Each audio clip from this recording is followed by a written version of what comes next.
Hello everyone, welcome to my channel. तो हम पढ़ रहे थे लॉ और हम थे चैप्टर नंबर 4 पे और हमने लास्ट टॉपिक छोड़ा था कॉल्स ऑन शेयर्स, जो है सेक्शन 49 से सेक्शन 51 तक के बीच में। ठीक है, तो टाइम वेस्ट नहीं करते, स्टार्टिंग हम डायरेक्ट टॉपिक पे ही आते हैं। ये कॉल्स ऑन शेयर क्या होता है? ठीक है, सबसे पहले इसका मीनिंग पढ़ लेते हैं। मीनिंग में क्या दे रखा है कि liability of shareholders to pay unpaid amount on partly paid up shares. ठीक है, ये क्या होता है? कॉल्स ऑन शेयर्स मतलब ये एक लाइबिलिटी होती है किस पे? शेयर होल्डर्स पे लाइबिलिटी होती है कि उन्हें पे करना है। क्या पे करना है? जो अनपेड अमाउंट होता है ना, जो आधा पे कर रखा होता है। अब देखो, कॉल्स ऑन शेयर्स ये हमने 12th क्लास में भी पढ़ा था। शेयर कैपिटल नाम से हमारा चैप्टर था, जिसमें क्या होता था, कैसे बनती थी। एक तो एप्लीकेशन अमाउंट होती थी, सपोज कर लेते हैं 2 रुपीज़, फिर अलॉटमेंट ये 3, और फिर फर्स्ट कॉल ये भी 2, और फाइनल कॉल ये हो गई हमारी 3।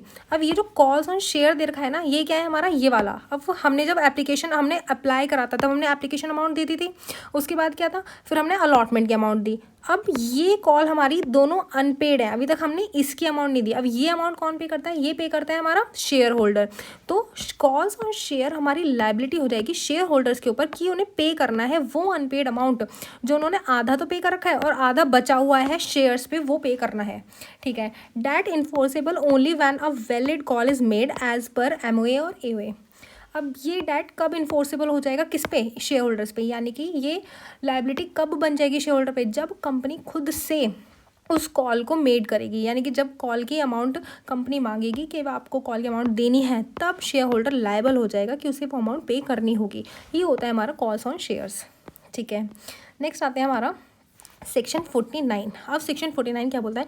Uniform basis rule. ठीक है, यूनिफॉर्म बेसिस रूल्स में क्या होता है कि call must be on uniform basis for all share holders of same class. जो सेम क्लास के हमारे शेयर होल्डर्स हैं ना, उनको सीक्वेंस में ही अपनी कॉल्स की अमाउंट पे करनी होगी, यानी कि uniform basis for all share holders. ठीक है, सेम नॉमिनल वैल्यू जिन, अब ये कौन से हो गए?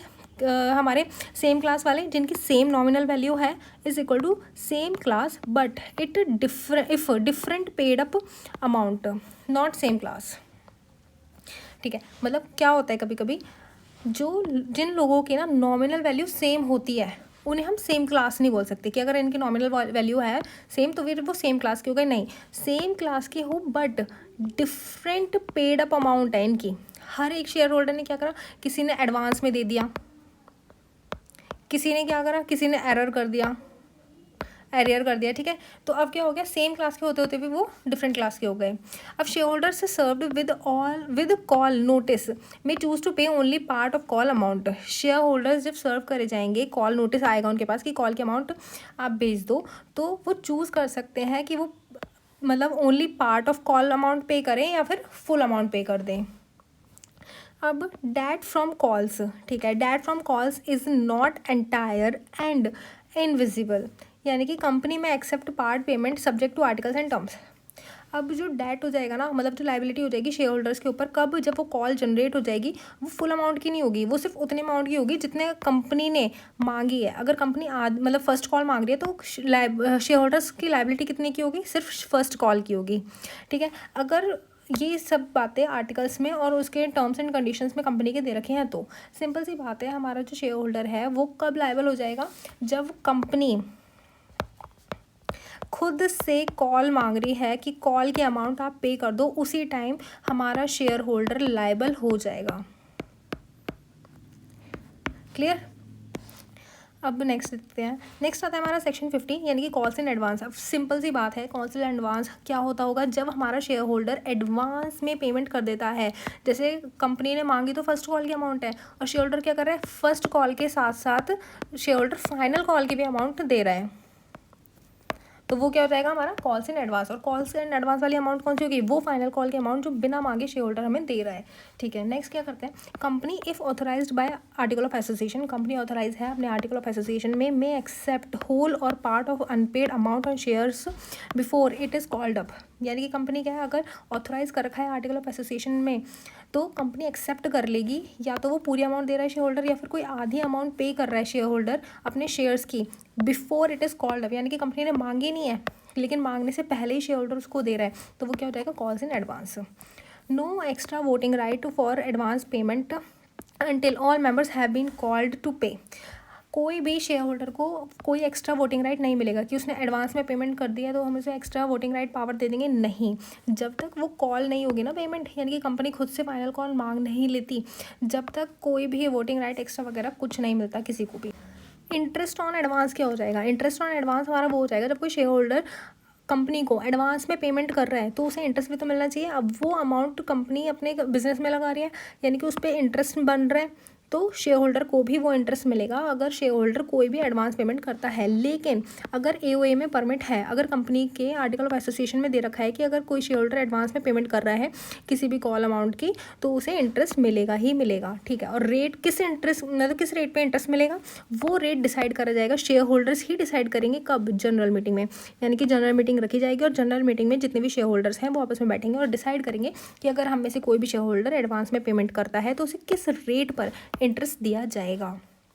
क्लियर? इसका एग्जांपल भी दे रखा है, paying final call amount earlier does not give voting rights, ठीक है। अभी हमने ये पढ़ रहा था ना, no extra voting rights for advance payment, कोई एडवांस पेमेंट दे दी तो हम उसे कोई भी एक्स्ट्रा वोटिंग राइट्स नहीं देंगे on that amount until formally called, ठीक है। जब तक हम उससे वो कॉल मांगी नहीं जाती, जब तक उसे कोई भी राइट नहीं मिलेगा एक्स्ट्रा। सेक्शन 51 क्या होता है? Payment of dividend in proportion to paid up amount. जब कंपनी डिविडेंड डिक्लेयर करती है, यानी कि कंपनी को प्रॉफिट हो गया, अब कंपनी प्रॉफिट के बाद क्या करती है? डिविडेंड डिक्लेयर करती है। डिविडेंड किसको डिक्लेयर होता है? शेयर होल्डर्स को डिक्लेयर हो जाएगा डिविडेंड हमारा। अब वो किस अमाउंट में होगा, यानी कि जितनी अमाउंट शेयर होल्डर्स ने दे रखी है ना, सिर्फ उसी अमाउंट पे उनको डिविडेंड मिलेगा। लेकिन वो भी ऑथराइज होना चाहिए आर्टिकल ऑफ एसोसिएशन में। और कंपनी में pay dividend pro rata to the amount paid upon each share, ठीक है। जितने शेयर्स हैं ना उतने शेयर्स की बेसिस पे ही डिविडेंड डिक्लेयर होगा। प्रो राटा मतलब क्या होता है? हम एक रेशियो बना लेते हैं कि अगर किसी के पास 2 शेयर हैं तो उसे 4 मिलेंगे, किसी के पास 4 शेयर है उसको डिविडेंड उसका 8 हो जाएगा। इस तरीके से डबल हो रहा है, अगर हम डबल डिविडेंड दे रहे हैं तो वो एक रेशियो जनरेट हो जाता है। अगर इक्विटी शेयर्स की बात करें तो dividend can be on pro rata basis if not equally paid up, ठीक है। क्योंकि हमने सारी कॉल्स एक साथ नहीं दी, कि हमने एप्लीकेशन की दे रखी है, अलॉटमेंट की दे रखी है, फर्स्ट कॉल की दे रखी है, फाइनल कॉल की हमने नहीं दे रखी, तो क्या होगा? हम सिर्फ इन 3 अमाउंट के बेसिस पर ही डिविडेंड डिक्लेयर कर देंगे उन शेयर्स को, शेयर होल्डर्स को। अब प्रेफरेंस शेयर्स क्या होते हैं? Dividend always at fixed rate. हमने देखा है कि जब हम प्रेफरेंस शेयर्स की बात करते हैं ना, तो इनके आगे एक परसेंटेज लिखा हुआ होता है, या तो वो 10 होता है या 12 होता है, XYZ कोई भी परसेंटेज हो सकता है। तो हमेशा प्रेफरेंस शेयर्स को वो फिक्स्ड रेट पर ही डिविडेंड दिया जाता है। अब आते हैं हम सेक्शन 52 पे। सेक्शन 52 क्या बोलता है हमारा? Issue of shares at premium. अब एट प्रीमियम क्या हो गया? प्रीमियम होता है मतलब एक्स्ट्रा चार्ज। हम एक एक्स्ट्रा चार्ज ले रहे हैं अपने शेयर होल्डर से, यानी कि जब हमने शेयर्स इशू करे तो हमने प्रीमियम पे यानी कि एक्स्ट्रा चार्ज लगा के इशू करे। कंपनी इशू कर सकती है, कंपनी में issue shares at a price higher than the face value if market conditions allow, अगर मार्केट की कंडीशन अलाउ करती हैं। अब अगर हम देखें हमारी फेस वैल्यू है 10, अब हमने क्या करा? हमें क्योंकि हायर अमाउंट पे देना है, ठीक है, हायर अमाउंट पे देंगे। अब हमने प्रीमियम लगा दिया 2 रुपीज़ का, तो अब जो हमारे शेयर की वैल्यू है वो 10 नहीं रह गई, अब हमारे शेयर की वैल्यू हो जाएगी 10 + 2 यानी कि 12 रुपीज़। ये होता है हमारा प्रीमियम, हमने इशू करे हैं प्रीमियम पे। प्रीमियम क्या होता है? Price receive above the face value. Above the face value यानी कि हमने 2 रुपीज़ बढ़ा दिए तो वो प्रीमियम हो जाएगा हमारा। No need for article of association to specifically authorise premium issue. हमें आर्टिकल ऑफ एसोसिएशन की नीड नहीं है कि हमें इसे ऑथराइज होना ही चाहिए कि हम प्रीमियम पे इशू करें या ना करें। ये हम सिर्फ मार्केट की कंडीशंस देखेंगे। मार्केट की कंडीशन अगर बोलती है तो फिर हम क्या करेंगे? हायर अमाउंट पे इशू कर देंगे अपने शेयर्स, ठीक है। नेक्स्ट क्या आता है? Listed companies must follow SEBI guidelines, यानी कि जो भी जितनी भी लिस्टेड कंपनीज हैं हमारी, उन्हें सेबी की गाइडलाइंस फॉलो करनी होंगी जब हम अपने शेयर्स इशू करेंगे। Premium amount regulated by section 52 for application use, ठीक है। प्रीमियम अमाउंट किस चीज़ के लिए यूज़ होगी? एप्लीकेशन की यूज़ के लिए होंगी। एग्जांपल दे रखा है वही कि फेस वैल्यू 10 है और इशू प्राइस 14 है, तो प्रीमियम कितना हो गया? हम हमेशा फेस वैल्यू से कंपेयर करेंगे। फेस वैल्यू 14, लेकिन इशू कितने पे करा हमने? 4 पे। हायर अमाउंट कितना हो गया? 4, तो 4 क्या हो जाएगा हमारा? प्रीमियम। अगर हम IPO के केस में देखें, अगर फेस वैल्यू 10 है और इशू प्राइस हमारा 15 है, तो प्रीमियम कितना हो जाएगा? 50 पर शेयर, ये हमारा प्रीमियम हो जाएगा। नेक्स्ट आता है हमारा सेक्शन 52 सबसेक्शन 1। इसमें क्या दिखाते हैं, transfer of premium to security premium account. ठीक है, ये जो हमें प्रीमियम मिला है ना, सेक्शन 52 में हमें प्रीमियम मिला था, हमने एक्स्ट्रा अमाउंट, उस अमाउंट को हम कहाँ ट्रांसफर कर देंगे, सिक्योरिटी प्रीमियम अकाउंट में। तो premium can be received in cash और काइंड, यानी कि प्रीमियम जो हमें रिसीव होगा इशू करते टाइम शेयर्स को, वो कैश में भी हो सकता है, वो काइंड में भी हो सकता है।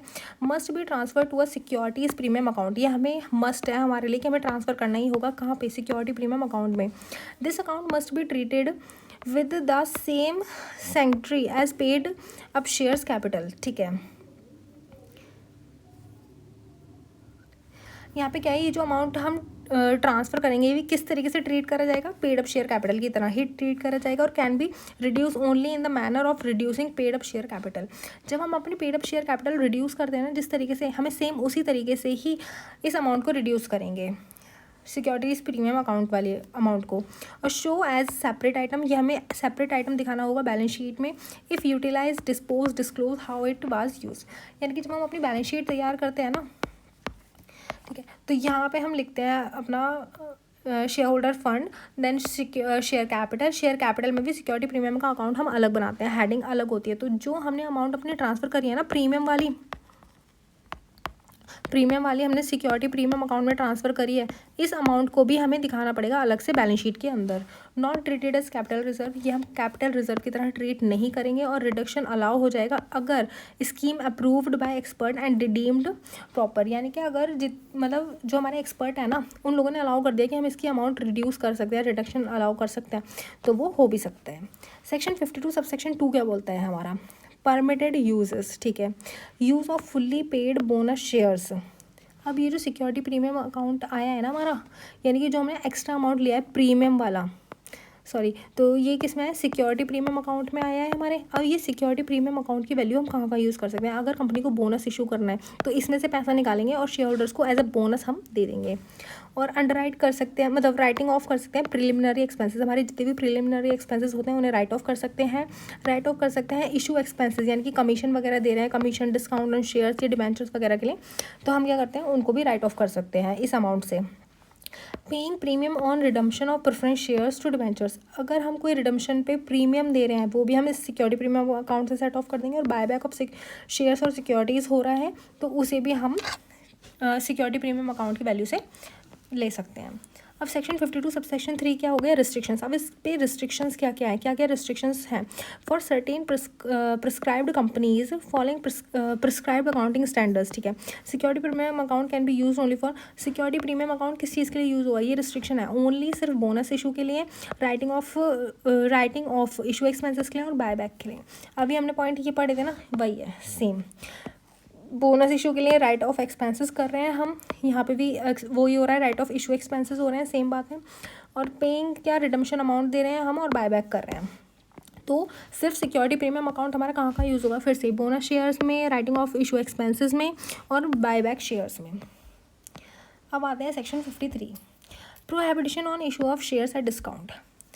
सेक्शन 52 क्या बोलता है कि शेयर्स जो इशू होंगे वो किस पे होंगे, प्रीमियम पे। ये हमें अलाउ है कि हम एक्स्ट्रा पैसे ले सकते हैं शेयर होल्डर्स पे, लेकिन सेक्शन 53 क्या बोल रहा है कि अगर हम शेयर से डिस्काउंट कर रहे हैं वो प्रोहिबिटेशन है, वो नहीं कर सकते हम क्या करेंगे, सिर्फ हम प्रीमियम पे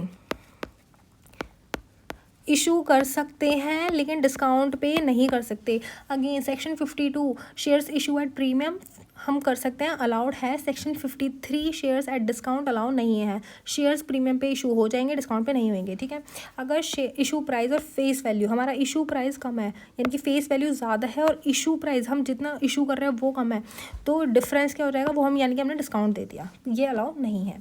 company can not issue shares at discount except sweat equity shares. Sweat equity shares क्या होते हैं, स्वेट इक्विटी शेयर्स वो होते हैं जो अपने एम्प्लॉयज़ को देते हैं डिस्काउंटेड रेट पे, लेकिन हम यहाँ वो बात नहीं कर रहे, यहाँ बात करें जब हम पब्लिक एट लार्ज को इशू कर रहे हैं अपने shares. Any share issue at discount is void, allow ही नहीं है। ठीक है, सेक्शन 53 सबसेक्शन 2A क्या बताते हैं हमें, इसके एक्सेप्शंस अलाउ कब हो सकता है, अगर हम कन्वर्ट कर रहे हैं debt into shares under statutory resolution plan और डेट रीस्ट्रक्चरिंग स्कीम में। बेसिकली जब हम अपने डिबेंचर्स को शेयर्स में कन्वर्ट कर रहे हैं तो हम उन्हें डिस्काउंट रेट पे दे सकते हैं। देखो, अगर हम एक कर रहे हैं फ्रेश इशू तो हम डिस्काउंट पे नहीं कर सकते, क्लियर। लेकिन अगर हम यहीं ये फ्रेश इशू कर रहे हैं प्रीमियम पे तो ये अलाउ है, क्लियर। अब हम क्या कर रहे हैं, डेट को कन्वर्ट कर रहे हैं शेयर्स में, या फिर हम स्वेट इक्विटी शेयर्स की बात कर रहे हैं, ये अलाउ हो जाता है क्योंकि हम ये डायरेक्ट फ्रेश इशू नहीं हो रहा, ये हो रहा है डिबेंचर्स को या फिर एम्प्लॉयज़ को। तो यहाँ अलाउ हो सकता है, बट कहाँ अलाउ नहीं होगा, जब हम फ्रेश इशू की बात कर रहे हैं। तो सेक्शन 52 प्रीमियम पे अलाउ, 53 डिस्काउंट पे नहीं, नॉट अलाउड, ठीक है। नेक्स्ट आते हैं हम सेक्शन 53 सब सेक्शन 3। ये क्या बोलते हैं, पेनल्टीज़ क्या क्या लग सकती हैं अगर कंपनी और ऑफिसर इन डिफ़ॉल्ट, यानी कि कोई भी ऑफिसर है जिसने डिफ़ॉल्ट करा है तो refund amount with 12% interest plus penalty, जो भी लेसर ऑफ डिस्काउंट अमाउंट और 5 लाख रुपीज़ जो भी होगा, या तो ये जो डिस्काउंट अमाउंट आएगी वो, या फिर 5 लाख, इनमें से जो भी कम होगा वो कंपनी पे पेनल्टी लग जाएगी। Applies only to share capital not debt related instruments like debt governed by YTM। Basically सिर्फ शेयर कैपिटल के अमाउंट पे ही लगता है और किसी पे नहीं लगता। नेक्स्ट आते हैं हम सेक्शन 54। ये बताता है issue of sweat equity shares, ठीक है। अभी हमने पढ़ा था स्वेट इक्विटी शेयर्स, मैंने एक ग्लिम्स दिया था आपको, क्या होता है, ये हम अपने एम्प्लॉयज़ को देते हैं डिस्काउंट रेट पे। इक्विटी शेयर्स इशू करेगा यहाँ to directors employees at discount और for consideration other than cash, ठीक है। किस चीज़ के लिए, प्रोवाइडिंग नो हाउ और contributing IPR, intellectual property rights और वैल्यू एडिशंस। तो ये किस किस को दिए गए, डायरेक्टर्स को, एम्प्लॉयज़ पे, किस पे, एट डिस्काउंट, उसे बोलते हैं हम sweat equity shares. Next, different from employ stock option, जो हमारा एम्प्लॉय स्टॉक ऑप्शन होता है ये उससे बिल्कुल ही अलग होता है। नेक्स्ट क्या आता है हमारा section 54 sub section 2, status and right. ये क्या बताता है, same right limitation restriction provisions as equity shares, यानी कि जो हमने अपने स्वेट इक्विटी शेयर्स अपने एम्प्लॉयज़ और अपने डायरेक्टर्स को दिए हैं उनके पास भी सेम राइट्स होंगे, same limitation, same restriction, same provision ही चलेंगे जैसे इक्विटी शेयर्स वालों के पास होते हैं। होल्डर रैंक करे जाएंगे परिपासु विद इक्विटी शेयर होल्डर्स, यानी कि सेम ट्रीटमेंट मिलेगा दोनों को। अब सेक्शन 54 सब सेक्शन 1 क्या बोलता है, share class must be already be issued, यानी कि हम जो स्वेट इक्विटी शेयर्स अपने एम्प्लॉयज़ और डायरेक्टर्स को दे रहे हैं वो उस क्लास के शेयर्स होने चाहिए जो ऑलरेडी इशू हो चुके हैं। मतलब कोई फ्रेश इशू हम करें और वो हम दे दें अपने एम्प्लॉयज़ और डायरेक्टर को, वो नहीं चलेगा। जो ऑलरेडी हमने इशू कर रखा है वही शेयर्स हम दे सकते हैं। ऑथोराइज होना चाहिए, स्पेशल रेजोल्यूशन पास करना पड़ेगा इसके लिए भी, और resolution must specify number of shares, हमें कितने नंबर ऑफ शेयर्स दे रहे हैं, करंट मार्केट प्राइस क्या है, कंसिडरेशन क्या ले रहे हैं, मतलब कैश है या काइंड है, और किस क्लास किस कैटेगरी के एम्प्लॉयज़ और डायरेक्टर्स को ये शेयर्स दिए जा रहे हैं। Issue must comply with regulation, issue के टाइम पे कुछ कंप्लाई होते हैं रेगुलेशन, जैसे लिस्टेड कंपनी है तो उसे सेबी के रेगुलेशंस मानने पड़ेंगे, और कोई अदर कंपनी है तो रूल 8 कंपनीज रूल 2014 जो है हमारा वो एप्लीकेबल हो जाएगा उस पर। Companies share capital and debenture rule 2014 में रूल नंबर 8 क्या बोलते हैं, इसकी एक्सप्लेनेशन 1 पढ़ते हैं। मीनिंग ऑफ एम्प्लॉयज़, एम्प्लॉयज़ कौन होते हैं, या तो वो परमानेंट एम्प्लॉयज़ हों, इंडिया के हों या अब्रॉड के हों, डायरेक्टर के हो, होल टाइम हो या नहीं भी हो तो भी चलेगा, एम्प्लॉय डायरेक्टर्स ऑफ सब्सिडरी और होल्डिंग कंपनी हो, इंडिया या अब्रॉड दोनों की चलेगा। एक्सप्लेनेशन 2 क्या बताता है हमें, meaning of value additions. Value additions का मतलब क्या होता है, actual anticipated economic benefit from expert professionals जो प्रोवाइड करते हैं नो हाउ और intellectual property rights by person to whom sweat equity shares is issued. Basically यहाँ पे क्या हो रहा है कि वैल्यू एडिशंस बता रहे हैं हम। वैल्यू एडिशन हमने पढ़ा था कि जो डायरेक्टर और जो एम्प्लॉयज़ हमें वैल्यू एडिशन देते हैं सिर्फ उनको ही स्वेट इक्विटी शेयर्स इशू हो सकते हैं। अभी वैल्यू एडिशन क्या क्या होते हैं, जहाँ पे हमें एंटिसिपेटेड इकोनॉमिक बेनिफिट्स, हमें उन लोगों से अगर फ़ायदा हो रहा है वो हमें प्रोवाइड कर रहे हैं नो हाउ, या फिर इंटेलेक्चुअल प्रॉपर्टी राइट्स दे रहे हैं, या फिर पर्सन टू होम स्वेट, जिन लोगों को स्वेट इक्विटी शेयर्स इशू हो रहे हैं जो पार्ट नहीं है नॉर्मल रेम्यूनरेशन के, जैसे कि एम्प्लॉयज़ हो गए जो नॉर्मल, जिनको नॉर्मल रेम्यूनरेशन मिलती है वो नहीं, जो स्पेशल, जो नो हाउ के बारे में जानते हैं, इंटेलेक्चुअल प्रॉपर्टी राइट्स के बारे में जानते हैं, जिनकी वजह से एक्चुअल बेनिफिट हो रहा है या फिर एंटिसिपेटेड इकोनॉमिक बेनिफिट हो रहा है हमारा, वो लोग। अब रूल 8 का सब रूल 3 क्या बताता है हमें, वैलिडिटी ऑफ स्पेशल रेजोल्यूशन। हमने क्या देखा था, जब हम स्वेट इक्विटी शेयर्स इशू करते हैं तो हमें स्पेशल रेजोल्यूशन पास करना होता है। अब इसकी वैलिडिटी कितनी है, valid for maximum 12 month for making allotment from date of passing, यानी कि जिस दिन हमने स्पेशल रेजोल्यूशन पास करा उसके 12 महीने तक ही वो वैलिड है, उसके बाद आपको फ्रेश एक नया स्पेशल रेजोल्यूशन पास करना पड़ेगा।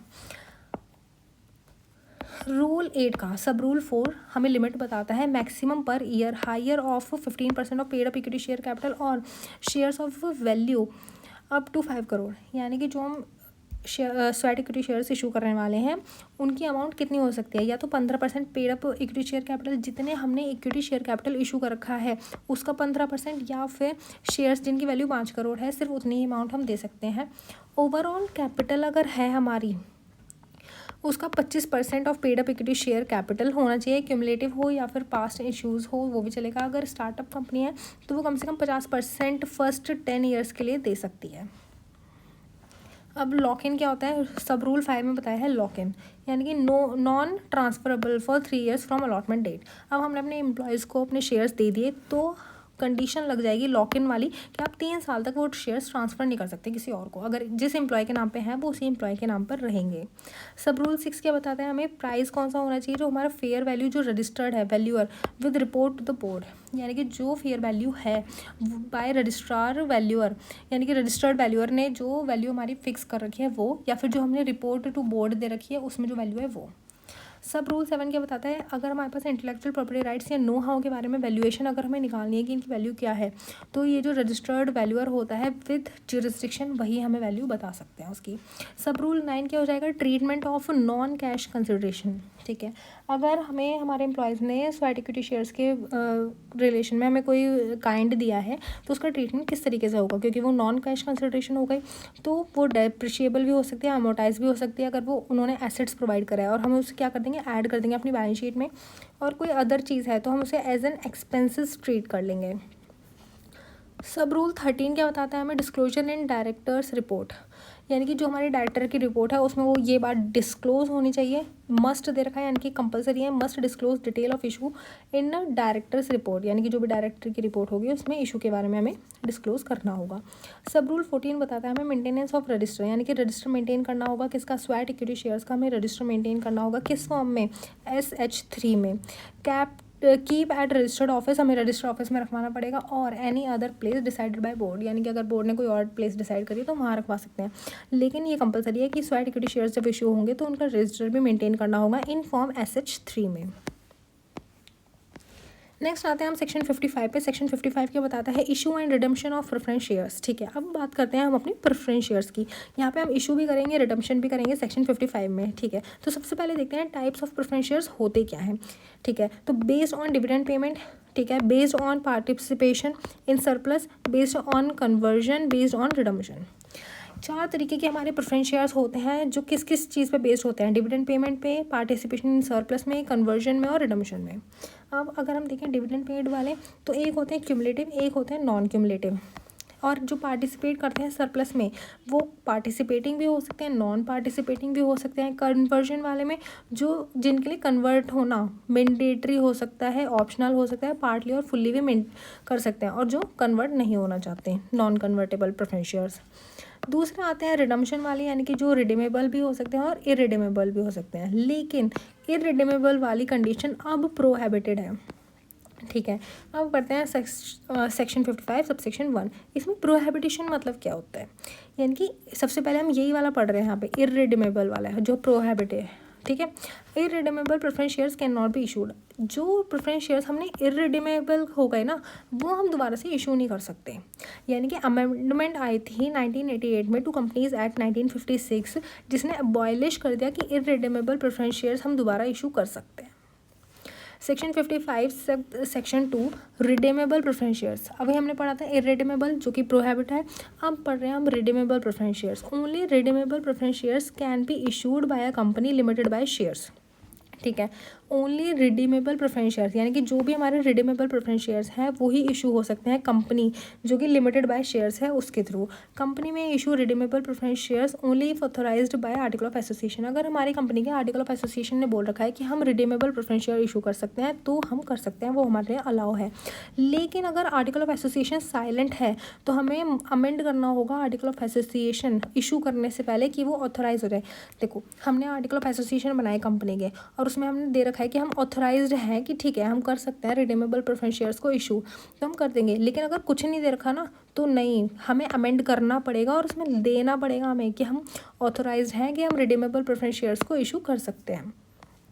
एग्जाम्पल दे रखा है, if AOA does not expressly allowed, article of association ने बताया ही नहीं कि मैं अलाउ कर रहा हूँ रिडीमेबल प्रेफरेंस शेयर्स को, और board can not issue them until AOA is amended, तो बोर्ड ऑफ डायरेक्टर्स अलाउ नहीं कर सकते कि वो इशू करें।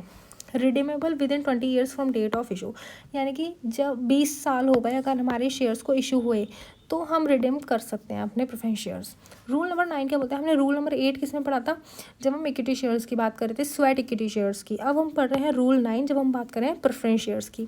सब रूल 1 क्या बताता है हमें, कंडीशन। सब रूल 1 में क्या दे रखा है, स्पेशल रेजोल्यूशन पास करना होगा जनरल मीटिंग में। नो सब्सिडिंग डिफॉल्ट इन, ठीक है, कोई भी डिफॉल्ट नहीं होना चाहिए। रिडम्पशन ऑफ प्रेफरेंस शेयर्स, जब हम रिडम्पशन कर रहे थे प्रेफरेंस शेयर होल्डर्स का तो उसमें कोई भी डिफॉल्ट नहीं होना चाहिए। Payment of dividend on preference share holders वो भी हो रखी हो। और सब रूल 2 और 3 बताता है resolution and explanatory statement to specify matters. जब हमारी जनरल मीटिंग रखी जाएगी ना, यहाँ पे जब हमने स्पेशल रेजोल्यूशन पास किया था, जनरल मीटिंग रखी गई थी, उसमें हमें जो रेजोल्यूशन पास कर रहे हैं और एक्सप्लेनेटरी स्टेटमेंट, ये दोनों सारे मैटर्स स्पेसिफाई करने पड़ेंगे इन्हें। सब रूल 4 बताता है मेंटेन करना है रजिस्टर ऑफ मेंबर्स, जो कि हमें पता है, with details of preference share holders, ठीक है। जब हम रजिस्टर ऑफ मेंबर्स मेंटेन करेंगे उस टाइम जितनी भी डिटेल्स है प्रेफरेंस शेयर होल्डर्स की हमें वो भी देनी है। सब रूल 5 बताता है अगर लिस्टेड कंपनी है, if listed comply with SEBI regulation, अगर लिस्टेड कंपनी है तो उससे सेबी रेगुलेशंस फॉलो करने होंगे। एक्सेप्शन दे रखा है कि 20 ईयर्स की लिमिट है first provision to section 55 sub section 2, ये हमने अभी पढ़ा था कि 20 साल के अंदर अंदर उन्हें रिडीम करने ही पड़ेंगे। इंफ्रास्ट्रक्चर प्रोजेक्ट दे रखा है तो मैं एक्सक्लूड 20 ईयर्स और 30 ईयर्स हो जाएगा।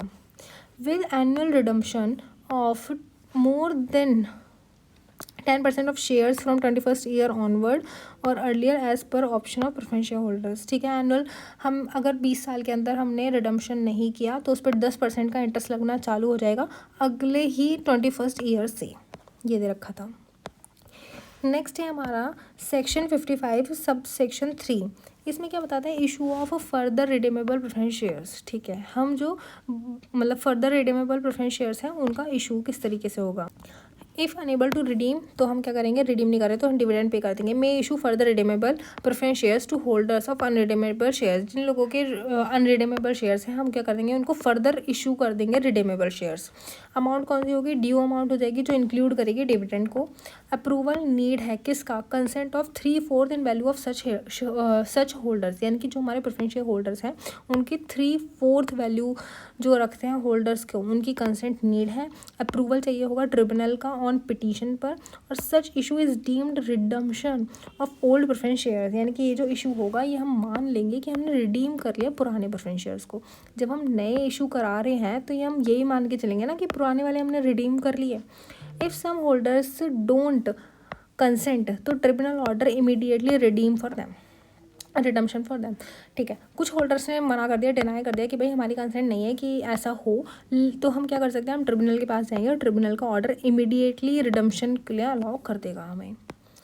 एग्जाम्पल दे रखा है, अगर BHFL अनेबल टू रिडीम, उन्होंने रिडीम नहीं करा और इशू हो गए further preference share with 93% consent, तो ट्रिब्यूनल अलाउ कर देगा हमें, यानी कि 3/4 अगर अलाउ है और उसके बाद कुछ शेयर होल्डर्स की कंसेंट हमें नहीं मिल पा रही तो हम क्या करेंगे, 93% ने दे रखा है तो ट्रिब्यूनल अलाउ कर देगा। और remaining 7% non consenting, tribunal order करेगा उन्हें कि आप रिडम्पशन कर दो। सेक्शन 55 सबसेक्शन 4 क्या बोलता है हमसे, utilisation of CRR amount. Utilisation कैसे करेंगे हम, कैपिटल रिडम्पशन रिजर्व अकाउंट का, तो CRR can be use to pay up unissued shares, यानी कि issue as fully paid up bonus shares to members, ठीक है। जब हम कैपिटल रिडम्पशन रिजर्व की बात करते हैं तो किस तरीके से यूज़ होता है, जो इशूड शेयर्स हैं उनको हम इशू कर देंगे किस नाम से, बोनस शेयर्स के नाम से, किसको, मेंबर्स को। सेक्शन 56 सबसेक्शन 1 क्या बताता है, रिक्वायरमेंट फॉर रजिस्टरिंग ट्रांसफ़र। जब हम रजिस्टरिंग ट्रांसफ़र करते हैं तो उसकी क्या क्या रिक्वायरमेंट होती हैं, तो ये एप्लीकेबल किस किस पे होता है, transfer of securities of companies, फिर interest of members in companies with no share capital, except transfer between person whose names are in depositing records, clear. Next आता है हमारा conditions for registration.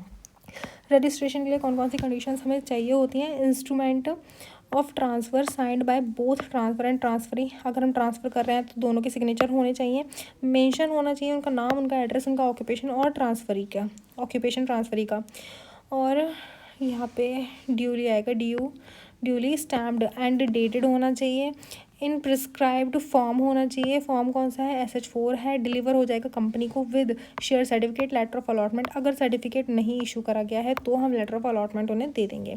Time limit क्या हो जाएगी, delivered within 60 days from execution date. Time limit क्या है, 60 days के अंदर अंदर उन्हें डिलीवर हो जाएगा। अगर इंस्ट्रूमेंट खो जाए या फिर डिलीवर ना हो 60 डेज़ के अंदर अंदर तो कंपनी क्या करेगी, मेरे register transfer on indemnity as board decide. तो हम उसे कंपनी में रजिस्टर कर लेंगे उसको ट्रांसफ़र को कि इंडेमनिफाई बोर्ड हो गया है। ठीक है। Section 56 subsection 3 plus rule 11 subsection 3 क्या बताता है हमें, transfer of partly paid shares. ठीक है। अब क्या कर रहे हैं हम पार्टली पेड शेयर्स को ट्रांसफ़र कर रहे हैं, फुल अमाउंट नहीं, सिर्फ पार्टली पेड शेयर्स ट्रांसफ़र हो रहे हैं। तो if application by transfer alone तो क्या होगा, company can not register transfer of partly paid up shares unless notice in form SH5 is sent to transferee. ठीक है। अगर पार्टली पेड अप शेयर्स हो रहे हैं और वो ट्रांसफ़र करे जा रहे हैं तो कंपनी उस चीज़ को रजिस्टर नहीं करेगी जब तक SH5 में कंपनी को हम एक नोटिस ना भेज दें। तो transferee has no objection within 2 weeks of receiving notice. Transferee को कोई ऑब्जेक्शन नहीं होना चाहिए 2 वीक्स के अंदर अंदर जब तक नोटिस रिसीव हुआ है। एग्जाम्पल दे रखा है यहाँ पे, if transferee object within 2 weeks तो transfer cannot be registered. अगर ट्रांसफरी ने ऑब्जेक्ट दिखा दिया तो वो रजिस्टर्ड नहीं हो पाएगा। एक्सेप्शन है गवर्नमेंट कंपनीज सिक्योरिटीज़ का, यानी कि फुल्ली एग्जाम्प्ट है ये from section 51 subsection 1 condition for transfer of securities held by nominee of government. अगर जो ट्रांसफ़र ऑफ सिक्योरिटीज़ हैं वो होल्ड कर रखे हैं नॉमिनी ऑफ गवर्नमेंट, मतलब गवर्नमेंट के नॉमिनी ने, तो उसके लिए फुल्ली एग्जेम्प्ट हो जाएगी ये वाली कंडीशन। और पार्टली एग्जेम्प्ट कब होगी, यानी कि transfer of bonds issued by government company, यानी कि जो गवर्नमेंट कंपनी है वो क्या कर रही है, ट्रांसफ़र ऑफ बॉन्ड्स कर रही है। जो किसने इशू करे थे, गवर्नमेंट कंपनी ने। तो only intimation with name address and application with certificate letter of allotment चाहिए होगा।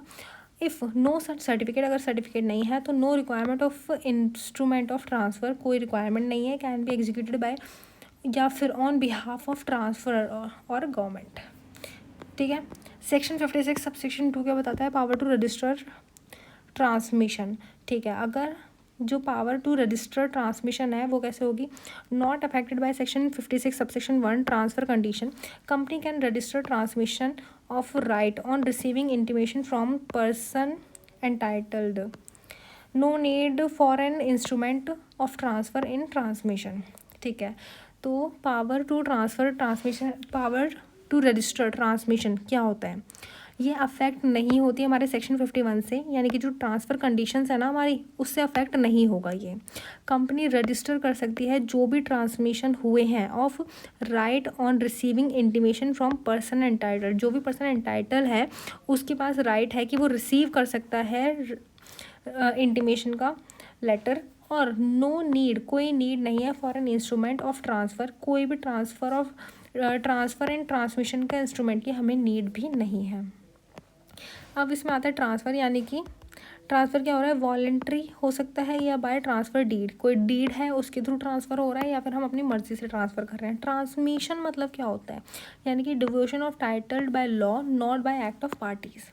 देखो यहाँ पे ना डिफरेंस बताया है, ट्रांसफ़र और ट्रांसमिशन के बीच में डिफरेंस क्या होता है। ट्रांसफ़र कब होता है, जब हम अपनी मर्ज़ी से या फिर डीड में दे रखा हो तो ट्रांसफ़र कर देते हैं, लेकिन ट्रांसमिशन मतलब क्या होता है, हम अपनी मर्ज़ी से नहीं कर रहे, हमसे लॉ करवा रहा है इसीलिए हमें करना पड़ता है, उसे बोलते हैं हम ट्रांसमिशन। एग्जाम्पल, डेथ हो गई तो लॉफुली अब उसका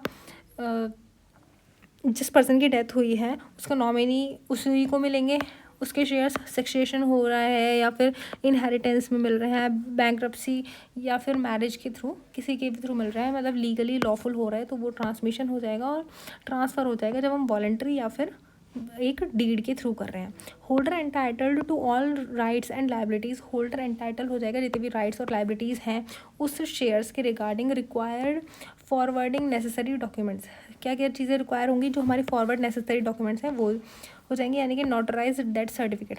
अगर किसी की डेथ हो गई तो हमें नोटराइज डेथ सर्टिफिकेट देना होगा कि ये बंदा मर गया है और इसके शेयर्स अब हमें ट्रांसफ़र हो जाएंगे। केस ऑफ ट्रांसमिशन, कौन कौन से केस हो सकते हैं जिसमें ट्रांसमिशन हो रहा है, यानी कि हम अपने वॉलंटरी नहीं हो रहे हैं या लीगली हो रहे हैं।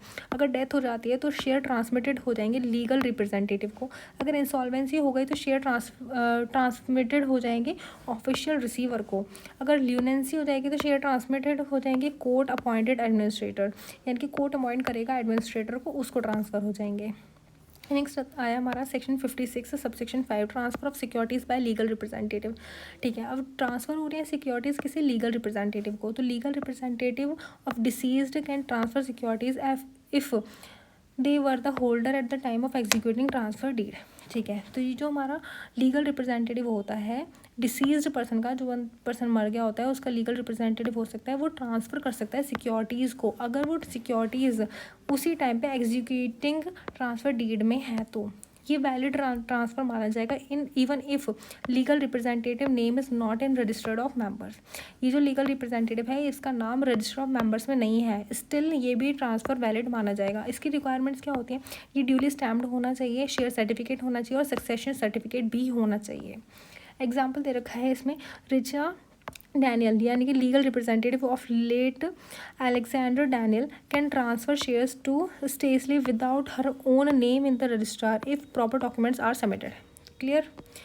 उसका ऑल्टरनेटिव क्या है, legal representative may first register shares in their own name then transfer later. ये भी कर सकते हैं, यानी कि कोई पर्सन है जिसकी डेथ हो गई तो उसका लीगल रिप्रेजेंटेटिव अगर उसका नाम रजिस्टर ऑफ मेंबर्स में नहीं है तो वो ट्रांसफ़र कर सकता है शेयर्स को, ये वैलिड माना गया है। और उसका अल्टरनेटिव ये भी है, या वो जो रजिस्टर ऑफ मेंबर्स में पहले अपना नाम करा दे उसके बाद वो ट्रांसफ़र कर सकता है, दोनों चीज़ें पॉसिबल है।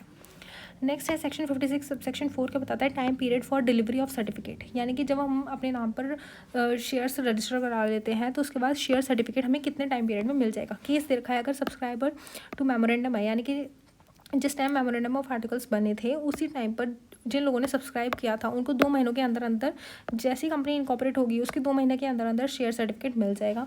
अगर अलॉटमेंट ऑफ शेयर्स हुआ है तो उसके भी अलॉटमेंट के 2 महीने के अंदर अंदर शेयर सर्टिफिकेट मिल जाएगा। अगर ट्रांसफ़र कर रहे हैं हम सिक्योरिटीज़ तो 1 महीने के अंदर from receipt of instrument of transfer, जिस टाइम हमारे पास रिसिट आ जाएगी कि इंस्ट्रूमेंट ट्रांसफ़र हो गया है उसके 1 महीने बाद ही शेयर सर्टिफिकेट मिल जाएगा। अब यहाँ हमने ट्रांसफ़र पढ़ा, अब आता है ट्रांसमिशन ऑफ सिक्योरिटीज़। इसमें भी क्या होता है, 1 महीने के अंदर अंदर इंटीमेशन ऑफ ट्रांसमिशन हमें मिल सकता है। अलॉटमेंट ऑफ डिबेंचर्स, यहाँ पे डिबेंचर्स की बात हो रही है तो हमें 6 महीने लगते हैं। अगर अलॉटमेंट हो रहा है डिबेंचर्स का उसके 6 महीने बाद हमें सर्टिफिकेट मिलेगा। और securities by specified IFSC public private companies तो within 60 days from incorporation allotment transfer और ट्रांसमिशन, 60 डेज़ के अंदर अंदर हमें सर्टिफिकेट हमें मिल जाएगा। स्पेशल केस दे रखा है यहाँ पे हमें, depository company must intimate allotment details, यानी कि कंपनी को अलॉटमेंट की डिटेल्स चाहिए किस to depository immediately on allotment. जैसे ही अलॉटमेंट होता है तुरंत ही हमें डिपोजिटरी को सारी अलॉटमेंट डिटेल्स भेजनी होती है। एग्जांपल दे रखा है, अगर हम SH4 में रिसीव्ड कर रहे हैं 25 नवंबर 2024 को तो सर्टिफिकेट डिलीवर कब होगा, 24 दिसंबर 2022 को। क्लियर। नेक्स्ट आता है हमारा सेक्शन 56 सबसेक्शन 6, इसमें दे रखा है पेनल्टी, यानी कि लायबल कौन हो सकता है, कंपनी और जो भी ऑफिसर इन डिफ़ॉल्ट में फाइन शामिल है उन लोगों पर पेनल्टी लग जाएगी। और पेनल्टी कितनी की होगी, 50,000 ईच मतलब क्या हो जाएगा यहाँ पे, डिफ़ॉल्ट जितने भी ऑफिसर्स हैं हर एक ऑफिसर पे। सेक्शन 56 सबसेक्शन 7 क्या बताते हैं हमें, लायबिलिटी ऑफ डिपॉजिटरी, यानी कि डिपॉजिटरी जो होते हैं हमारे उन पे क्या लायबिलिटी रहती है। अगर कोई डिपॉजिटरी या फिर पार्टिसिपेंट जो ट्रांसफ़र कर रहा है शेयर्स को विद इंटेंट टू डिफ्रॉड, यानी कि फ्रॉड के पर्पज से वो चीज़ें ट्रांसफ़र होती हैं तो वो लायबल हो जाएंगे अंडर सेक्शन 447। ये कौन सा सेक्शन था हमारा, फ्रॉड का। ठीक है, तो लायबिलिटी अंडर डिपॉजिटरी एक्ट 1996 उन पर लग जाएगी। नोट दे रखा है हमें, अगर dematerialization compulsory for unlisted public company. ठीक है, डीमेटलाइजेशन मतलब फॉर्जरी चांसेस ऑलमोस्ट निल, यानी कि जितनी भी हमारी अनलिस्टेड पब्लिक कंपनी है ना उनको डीमैट फॉर्म में काम करना चाहिए, यानी कि पेपर वर्क को कुछ नहीं है। अगर शेयर्स ट्रांसफ़र हो रहे हैं तो वो डायरेक्ट ऑनलाइन हो जाएंगे। डीमेटलाइजेशन यानी कि कुछ भी मटेरियल इफेक्ट होगा ही नहीं, जिससे क्या चांसेस रहते हैं, जितने भी हमारे फ्रॉड होते हैं ना वो निल हो जाते हैं। सेक्शन 447 में पनिशमेंट फॉर फ्रॉड दे रखी है जो कि हमने ऑलरेडी पढ़ लिया चैप्टर 3 के अंदर। नेक्स्ट आता है हमारा सेक्शन 57, इसके बारे में पढ़ेंगे हम नेक्स्ट वीडियो से। तो किसी भी स्टूडेंट को कोई भी प्रॉब्लम आ रही है, समझ में नहीं आया हो कुछ भी, तो कमेंट सेक्शन में बताना। और हमारा टेलीग्राम चैनल भी है, आप उस पर भी कमेंट कर सकते हैं। वहाँ पर भी हम अपने स्टूडेंट्स की प्रॉब्लम देखते हैं। तो please student do like share subscribe the channel, जिससे इस टाइप की वीडियोज़ और इस टाइप के हैंड रिटन नोट्स आप तक ईजिली पहुँच जाएँ। Thank you.